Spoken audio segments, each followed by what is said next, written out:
नमस्कार, आप देख रहे हैं खबरी 24/7। मैं हूं आपके साथ इरफान आलम।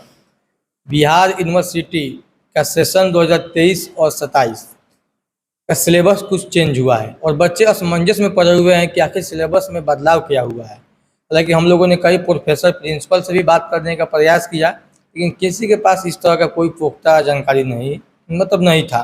किसी ने बताने से इनकार किया कि मुझे इस विषय पर जानकारी नहीं है। और बच्चों सबका बार बार कमेंट भी आ रहा था कि सिलेबस का क्या है और क्या कुछ नहीं है, हम लोग कैसे सिलेबस समझे। तो एनजीएम डिग्री कॉलेज के डायरेक्टर अभी हमारे साथ मौजूद है बात करने के लिए। आइए इन्हीं से जान लेते हैं ये अपने कॉलेज के बच्चों को किस प्रकार से गाइड कर रहे हैं और सिलेबस कैसे समझा रहे हैं और सिलेबस में क्या कुछ बदलाव हुआ है। आइए इनसे बात करते हैं। क्या कहेंगे सर, सिलेबस में क्या कुछ बदलाव हुआ है? सर्वप्रथम इरफान साहब, आपको एनजीएम डिग्री कॉलेज के इस ऑफिस में हार्दिक स्वागत करता हूं। मैं मोस्ट वेलकम करता हूं।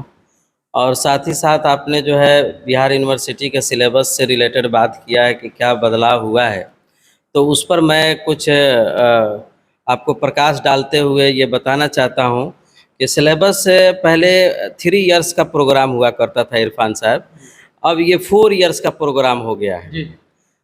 ये 4 इयर्स और 3 इयर्स से कहने का सेंस ये बहुत बढ़िया काम हुआ है मेरे समझ से। कि पहले आप यूँ समझे कि पहले क्या है कि बैचलर डिग्री जब दी जा रही है, आपको मेडिकल क्षेत्र में भी तो 4 साल के आपके कोर्स हो रहे हैं, इंजीनियरिंग क्षेत्र में भी 4 साल के कोर्स हो रहे हैं। जब after bachelor degree, after graduation honours course के बाद कोई बच्चे किसी कॉम्पिटिटिव एग्जामिनेशन में अपीयर होते हैं, तो जो मेडिकल बैकग्राउंड से आता था, जो आईआईटी और इंजीनियरिंग बैकग्राउंड से आता था, दूसरे आपको इंजीनियरिंग बैकग्राउंड से आता था, तो वो सब लोगों को 4 साल लगा करके आना पड़ता था। और इधर जो है बीए जो करके लोग जाते थे वो मात्र 3 साल लगा करके जाते थे। तो कहीं ना कहीं ऐसा गवर्नमेंट के दिमाग में बात आई होगी कि राइट टू इक्वलिटी आज के डेट में चल रहा है, हर जगह हर घर तिरंगा चल रहा है। जम्मू एंड कश्मीर से लेकर के और कन्याकुमारी तक और गुजरात से लेकर अरुणाचल प्रदेश तक अब सारे सारे हिंदुस्तान के लोग जो है एक झंडे के नीचे आ रहे हैं, एक नियम के नीचे आ रहे हैं, एक नियम के अंदर में आ रहे हैं। तो एक ही नियम हर जगह हो तो ज़्यादा बेहतर होगा। इसको सोचते हुए, इसको मुझे लगता है कि ध्यान में रखते हुए लोगों ने कहा कि 4 इयर्स प्रोग्राम ग्रेजुएशन में भी होना चाहिए। और 4 इयर्स करते करते लोग जो है मैच्योर्ड हो जाते हैं, नॉलेजेबल हो जाते हैं। मेरे समझ से ये 3 इयर्स प्रोग्राम को 4 इयर्स में अगर चेंज किया गया है तो बेहतर हो गया है, बेहतर किया गया है। अब रही बात कि सेमेस्टर में क्यों किया गया है, तो सेमेस्टर में मेरे समझ से करने के पीछे यूनिवर्सिटीज़ का या फिर गवर्नर हाउस का या फिर गवर्नमेंट का ये लॉजिक रहा होगा। जैसे कि मैं क्या अपने ओपिनियन से, अपने व्यू से लगा रहा हूँ, हो सकता है कि मेरे से अलग भी उन लोगों की सोच हो, लेकिन मेरे समझ से इसमें 4 इयर्स प्रोग्राम लगाने के पीछे और सेमेस्टर वाइज इसको करने के पीछे लॉजिक ये रहा है कि पहले क्या होता था कि बच्चे को लोग दाखिला करा देते थे, बीए में एडमिशन करवा देते थे, बीए, बीएससी, बीकॉम में, और बच्चे कभी बाहर घूमने निकल गए, कमाने निकल गए, या फिर किसी दूसरे जगह कॉम्पिटिटिव एग्जामिनेशन की प्रिपेयरिंग करने निकल गए। ये अंडरस्टूड होता था कि बिहार यूनिवर्सिटी में और कॉलेजेज में पढ़ाई नहीं होगी, एडमिशन ले लेना है, सिर्फ आके फॉर्म फिलअप करना है और समय से फिर एग्ज़ाम देना है। इसी तरह से कर करा करके यूनिवर्सिटी गाइड आपके पास होगी, गेस्ट पेपर होगा, गेस्ट पेपर पढ़ करके बच्चे पास कर जाते थे। नॉलेज के नाम पर कुछ भी नहीं होता था। ग्रेजुएशन पास करने के बाद 3 इयर्स प्रोग्राम करने के बाद भी उनके ऑनर्स पेपर में उनकी जानकारी बहुत कम होती थी, न के बराबर होती थी। साउंड ऑफ नॉलेजेबल तो होने की बात अलग है। तो इन सारी चीज़ों को ब्रेक करने के लिए, रोकने के लिए सेमेस्टर वाइज करने का शायद प्लानिंग हुआ होगा हमारे ऊपर के पदाधिकारियों को, गवर्नमेंट को, कि अगर सेमेस्टर वाइज किया जाता है तो पढ़ाई के प्रति जो है बच्चों को रुकना पड़ेगा, पढ़ाई के प्रति जो है अलर्ट होना पड़ेगा, अवेयरनेस लाना पड़ेगा अपने में।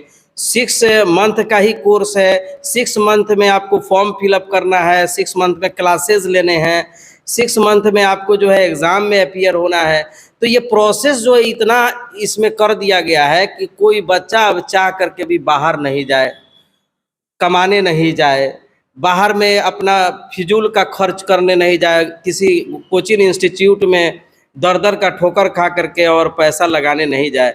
अब कॉलेज में ही संपूर्ण कंप्लीट इस तरह का मैनेजमेंट किया जाए, संपूर्ण व्यवस्था किया जाए कि उस व्यवस्था के तहत रह करके स्टूडेंट अपने कॉलेजेस में बढ़िया से एजुकेशन ले सके और अध्ययन करके पढ़ सके और उसको खर्चा एक्स्ट्रा नहीं करना पड़े। सेमेस्टर वाइज करने के पीछे ये लॉजिक है। लेकिन सिलेबस में क्या कुछ बदलाव? अब सिलेबस में क्या कुछ बदलाव हुआ है? आप मेरे समझ से तो सिलेबस में कुछ भी बदलाव नहीं हुआ है। और मैं अगर ऐसा बोलूँगा तो लोग सरप्राइज रह जाएंगे कि भाई एमजेसी आया है, एमआईसी आया है, एमडीसी आया है, ठीक है, एसईसी आया है, वैल्यू एडेड कोर्स आया है, आपको जो है एबिलिटी इन्हांसमेंट कोर्स आया है। ये सारे 6 कोर्सेज हो गए। आप कह रहे हैं कि कुछ भी बदलाव नहीं हुआ है। मेरे समझ से इरफान साहब कुछ भी बदलाव नहीं हुआ है और पहले से ज़्यादा आसान हो गया है और पहले से ज़्यादा इंटरेस्टिंग ये पढ़ाई होने जा रही है। कुछ बिना ज़रूरत की चीज़ें जो है सिलेबस में हमारे थोप दिए गए थे, जिसको हटाने का काम किया गया है। मैं ये कह रहा हूँ अमेरिका के इन्वायरमेंट और क्लाइमेट पढ़ने की आपको क्या ज़रूरत है? अगर 1000 लोग पढ़ाई करते हैं, उसमें से 1 या 2 लोग ही अमेरिका पूरे जीवन में जा पाते हैं, ठीक है। तो अमेरिका की जलवायु पढ़ रहे हैं, अमेरिका का पूरा क्लाइमेट पढ़ रहे हैं, अमेरिका का जो है पूरा सॉइल पढ़ रहे हैं। बहुत सारी अननेसेसरी चीज़ों को सिलेबस में डाल दिया गया है, जिसको पढ़ने की कोई ज़रूरत नहीं है। फॉर्चुनेटली अगर अमेरिका जाने का आपको मौका भी मिल गया तो 1 सप्ताह पढ़ लीजिए पहले। यूट्यूब पर तो सारे मटेरियल्स रखे हुए हैं, गूगल पर रखे हुए हैं, सर्च करके पढ़ लीजिए और चले जाइए। तो एक सब्जेक्ट की बात नहीं कर रहा हूँ, प्रत्येक सब्जेक्ट की बात कर रहा हूँ। हर सब्जेक्ट में कुछ अननेसेसरी चीज़ों को शामिल किया गया है, तो उसको हटाने की बात चल रही है कि सिर्फ हम अपने हिंदुस्तान के बारे में जानें, अपने प्रांत के बारे में जानें, स्पेशलाइज्ड होकर के हम यहाँ पर, चूँकि हम रोजगार लेने जा रहे हैं, हम यहाँ पर जो है इंडस्ट्री लगाने जा रहे हैं, यहाँ के सॉइल के बारे में, इन्वायरमेंट के बारे में, क्लाइमेट के बारे में और यहाँ के इतिहास के बारे में, यहाँ के राजनीति के बारे में हमको जो है डिटेल जानने की ज़रूरत है और उसके बारे में जानने की ज़रूरत है। हमको जैन बौद्ध धर्म जानने की ज़रूरत है, जहाँ यहाँ से जन्म लेती है कोई धर्म, उसके बारे में डिटेल जानने की ज़रूरत है। यहाँ के राजा महाराजाओं के बारे में जानने की ज़रूरत है। अच्छी पहल हुई है, बहुत बेहतरीन सिलेबस आया है।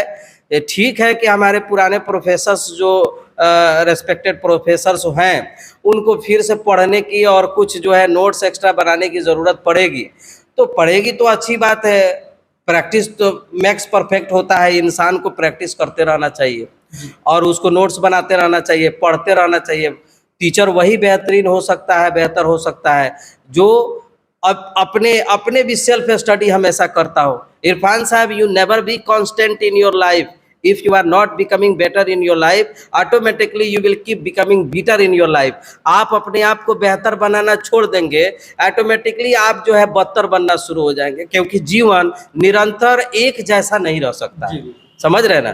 तो मैं ये कहना चाह रहा हूँ कि बहुत अच्छी पहल हुई है, बहुत बढ़िया सिलेबस है। इसको पढ़ाने की और समझाने की बच्चों को ज़रूरत है। जैसे मैं समझा रहा हूँ, जैसे मैंने कहा कि सरप्राइजिंग मैं न्यूज़ दे रहा हूँ कि कुछ भी बदलाव नहीं हुआ है, तो मैं इस तरह से बताना चाहता हूँ आपको कि मान लीजिए पहले एक ऑनर्स पेपर हुआ करता था, ठीक है। ऑनर्स पेपर बच्चे सेलेक्ट करते थे, ऑनर्स पेपर पढ़ते थे, सब्सिडियरी पर ध्यान नहीं देते थे, क्योंकि सब्सिडियरी का मार्क्स ऐड नहीं होता था। तो गवर्नमेंट ये चाह रही है कि आप जो भी पढ़ें सब पर ध्यान दे करके बराबर पढ़ें और सबको इम्पोर्टेंट समझ करके पढ़ें। सब्सिडियरी को भी आप बढ़िया से पढ़ें ताकि आपका होलिस्टिक डेवलपमेंट हो सके। ऑनर्स पेपर पहले था और ऑनर्स पेपर आज भी है, तो क्या चेंजिंग आया भैया? ऑनर्स पेपर का नाम मेजर कोर्स रख दिया गया है और उसी का शॉर्ट फॉर्म होता है एमजेसी। फर्स्ट सेमेस्टर है तो एमजेसी फर्स्ट, सेकेंड सेमेस्टर है तो एमजेसी सेकेंड, थर्ड सेमेस्टर है तो एमजेसी थर्ड, इस तरह से बढ़ते हुए 8 तक जाएगा। तो ऑनर्स सब्जेक्ट को मेजर सब्जेक्ट कह दिया गया, एमजेसी उसका शॉर्ट फॉर्म नाम रख दिया गया। एमजेसी में को तो कोई अब कोई आदमी समझ सकता है, कोई प्रॉब्लम नहीं है भाई, ऑनर सब्जेक्ट है जी तो पहले जैसा सेम है। सेम है। अच्छा अब आइए दूसरा, पहले हम लोग 2 सब्सिडियरी रखते थे ऑनर्स में, जी 2 सब्सिडियरी रखते थे, आज भी 2 सब्सिडियरी रखना है। चेंजिंग किधर है? माइनर सब्जेक्ट जो MIC सब्जेक्ट है, MIC में आप आर्ट्स के स्टूडेंट हैं, कॉमर्स के स्टूडेंट हैं, आप साइंस के स्टूडेंट हैं, आप एक सब्सिडियरी अपना रखिए। ऑनर्स जो पेपर आपका रहेगा वो पेपर आपका जो है सब्सिडियरी में नहीं रहेगा। नहीं है। वो पहले भी नियम था, अभी भी नियम है, ठीक है। वो सब्सिडियरी में पेपर आपका नहीं रहेगा। जैसे मान लीजिए कि हिस्ट्री आपने जो है रख लिया ऑनर्स पेपर, जी। तो आप सब्सिडियरी हिस्ट्री नहीं रखेंगे, आप सब्सिडियरी में पॉलिटिकल साइंस से सेलेक्ट कीजिए, कॉम आपको जो है उसमें होम साइंस से सेलेक्ट कीजिए, सोशोलॉजी है, पब्लिक एडमिनिस्ट्रेशन है, ज्योग्राफी है, साइकोलॉजी है, आप जो सिलेक्ट करना है सिलेक्ट कीजिए, जो पहले जैसे करते थे। तो मान लीजिए आपने माइनर सब्जेक्ट में एक सब्सिडियरी सेलेक्ट कर लिया, कोई सेलेक्ट कर लिया, ज्योग्राफी सेलेक्ट कर लिया, हिस्ट्री आपका ऑनर्स हो गया, ज्योग्राफी आपने सब्सिडियरी मैं इसको इस तरह मानता हूँ कि ये सब्सिडियरी फर्स्ट है, सब्सिडियरी फर्स्ट में आपने ज्योग्राफी सेलेक्ट कर लिया, जिसको माइनर कोर्स के नाम से जाना जा रहा है, MIC के नाम से जाना जा रहा है, ठीक है। जी। ये 2 पेपर समझ गए आप, जी। पहले जैसा है, टेंशन खत्म। अब आइए तीसरे में, तीसरा कोर्स जो है वो मल्टी डिसिप्लिनरी कोर्स है, जिसको शॉर्ट फॉर्म में हम लोग बोल रहे हैं MDC। क्या बोल रहे हैं उसको? MDC। इरफान साहब, MDC में क्या बेहतरीन तरीका अपनाया गया है। MDC क्या कह रहा है कि भैया आर्ट्स का स्टूडेंट्स होता था पहले, उसका मन करता था अंदर से, हृदय उसमें उसके एक तूफान जगता था कि मैं भी साइंस के बारे में कुछ जानता। यह साइंस का स्टूडेंट्स होता था, ऑनर्स लेता था, एक सब्सिडियरी साइंस, 2 सब्सिडियरी उसको साइंस से रखना पड़ता था, मजबूरी थी, कंपल्सन है आपको, दोनों साइंस और ऑनर्स है आपका तो साइंस से दोनों सब्सिडियरी रखना पड़ता था। आर्ट्स के आप स्टूडेंट्स हैं तो दोनों आर्ट्स ही रखना पड़ता था। तो अब क्या हुआ है, MDC में एक बढ़िया नियम क्या आ गया है कि आप आर्ट्स के स्टूडेंट हैं, साइंस आप सब्सिडियरी सेलेक्ट कर सकते हैं, आप साइंस के हैं तो आर्ट्स सेलेक्ट कर सकते हैं। भैया साइंस के स्टूडेंट से पहले हम लोग इंटरव्यू लेते थे, साइंस का स्टूडेंट्स है, BSc MSc कर चुका है और उसको गांधी के बारे में पता नहीं है, सुभाष चंद्र बोस के बारे में पता नहीं, लाल बाल के बारे में पता नहीं है, भगत सिंह के बारे में पता नहीं है। मेडिकल कॉलेज में आप चले जाइए इरफान साहब, और मेडिकल कॉलेज में आप डॉक्टर MBBS वाले को खड़ा करके आप पूछ लीजिए, उसको अपने संविधान के बारे में पता नहीं है, कॉन्स्टिट्यूशन क्या है, आपको गांधी जी के बारे में पता नहीं है, आपको नेहरू जी के बारे में पता नहीं है, इन लोगों के योगदान के बारे में पता नहीं है। आप ये बताइए कि अगर हम अपने देश के रत्नों का नाम नहीं जाने, देश प्रेमियों का नाम नहीं जाने, स्वतंत्रता सेनानियों का नाम नहीं जाने, हम जो है देश को आज़ाद कराने वाले लोगों का नाम नहीं जाने, तो हमारे अंदर देशभक्ति कैसे आ सकता है? ये देशभक्ति को जगाने के लिए साइंस वाले बच्चे को आर्ट्स पढ़ना चाहिए, और आर्ट्स वाले बच्चे को साइंस इसलिए पढ़ना चाहिए कि कॉम्पिटिटिव एग्जामिनेशन में बैठने से पहले उसको जूलॉजी से, केमिस्ट्री से क्वेश्चन पूछ दे रहा है, वो फेल कर दे रहा है, तो उसको भी साइंस का कुछ पार्ट्स पढ़ना चाहिए कि ताकि छोटे छोटे कंपटीशन में वो फेल नहीं हो सके, यानी कि भविष्य को देखते हुए। और इरफान साहब, मैं ये कह रहा हूँ कि ये बहुत अच्छी पहल है कि आर्ट्स का स्टूडेंट चाहता है कि साइंस रख के हम सब्सिडियरी पढ़ो, आर्ट्स का स्टूडेंट चाहता है कि हम साइंस रख करके पढ़े, साइंस वाला चाहता है हम आर्ट्स के रख करके पढ़े, हम भी जाने देश के लोगों के बारे में, देश प्रेमियों के बारे में, स्वतंत्रता सेनानियों के बारे में, तो पढ़े, उसको कौन रोकेगा? उसका लालसा है, उसका मन, उसका हृदय कर रहा है, उसको नहीं रोकना चाहिए। जी, लेकिन आपके अनुसार सब्जेक्ट में कुछ बदलाव नहीं हुआ है? मेरे अनुसार सब्जेक्ट में उन सारी चीजों का बदलाव हुआ है, उन्हीं को हटाया गया है जो अननेसेसरी है, जिसको पढ़ना कोई जरूरी नहीं। जी, लेकिन बच्चों के दिमाग में ये सवाल चल रहा था, इसलिए आपसे हम सवाल किए हैं। लेकिन एक और सवाल है कि मतलब अभी जो बताया कि जो नाम चेंज इधर उधर हुआ है और सब्सिडी को इधर उधर मतलब ट्रांसफर किया गया है, तो इससे बच्चों के भविष्य पे कितना प्रभाव पड़ेगा? आने वाले समय में बच्चों का होलिस्टिक डेवलपमेंट होगा जी, उनको चौतरफा नॉलेज होगा,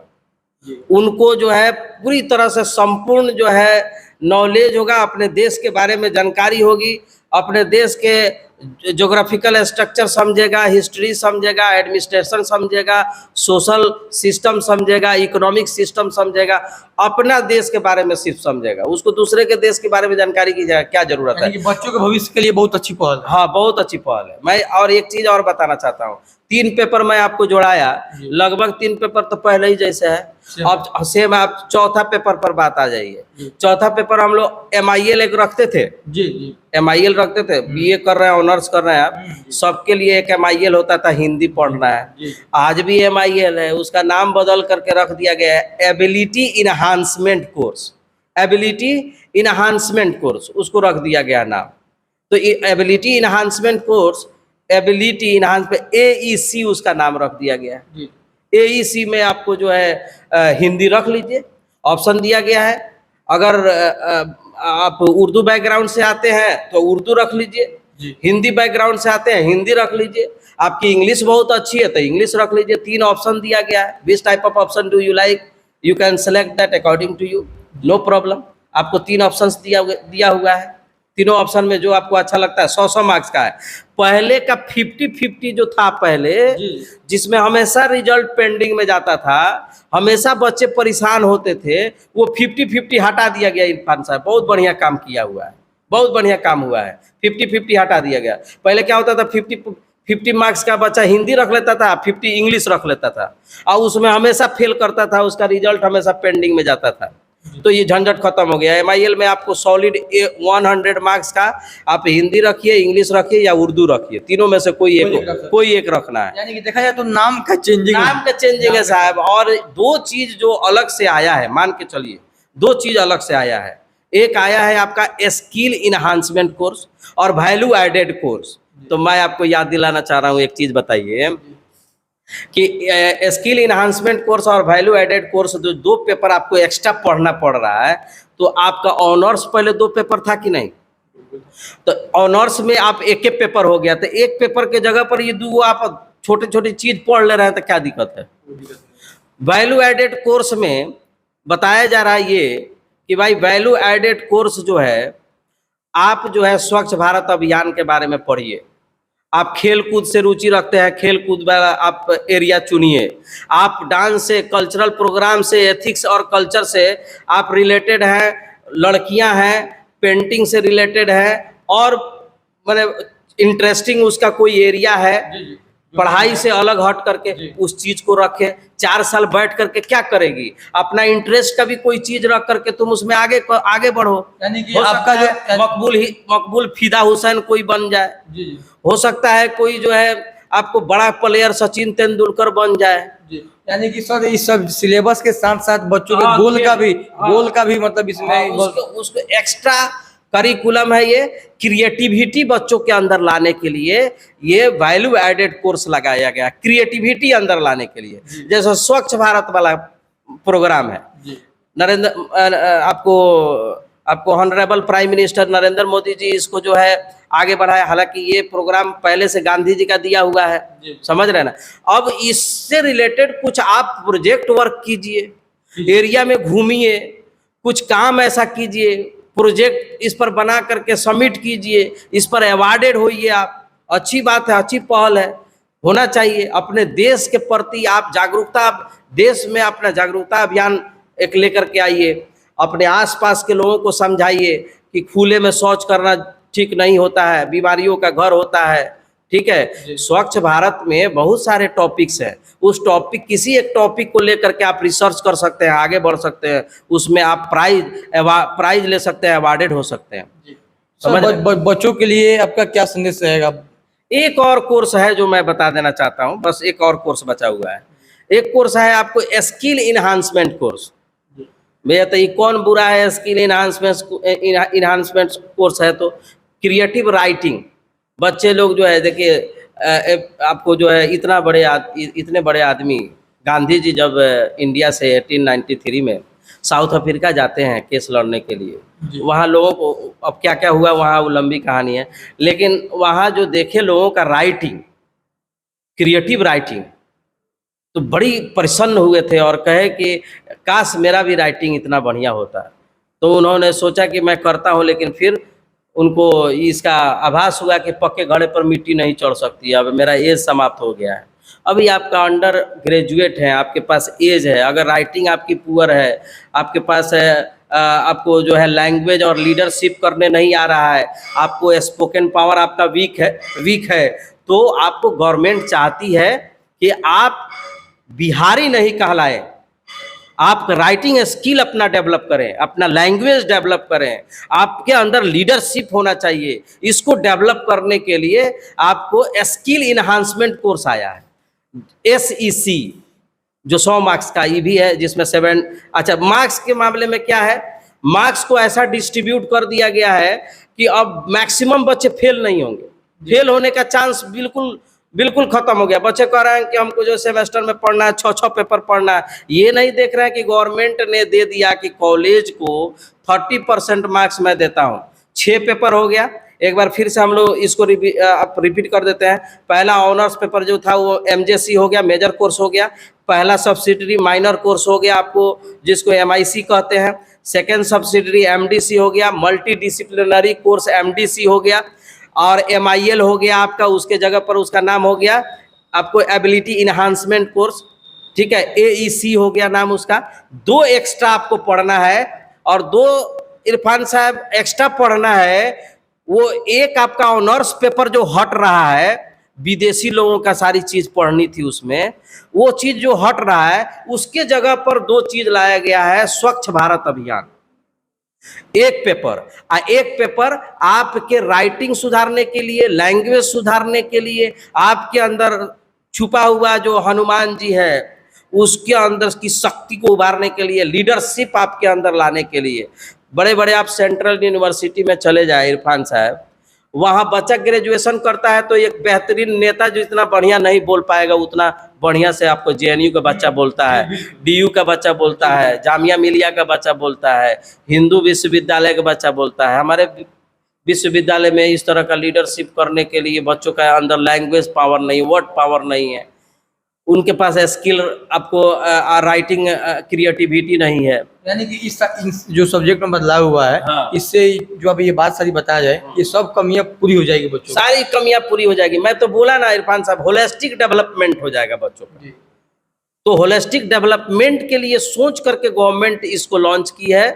और हमारा इसमें जो है बिहार यूनिवर्सिटी जो बदनाम था पहले से कि टाइमिंग पकड़ नहीं पा रहे हैं, 3 साल का कोर्स लोग 4 साल में करा रहे थे, अब ये 4 साल का कोर्स कितना साल में कराएंगे, 8 सेमेस्टर इनसे हो नहीं पाएगा।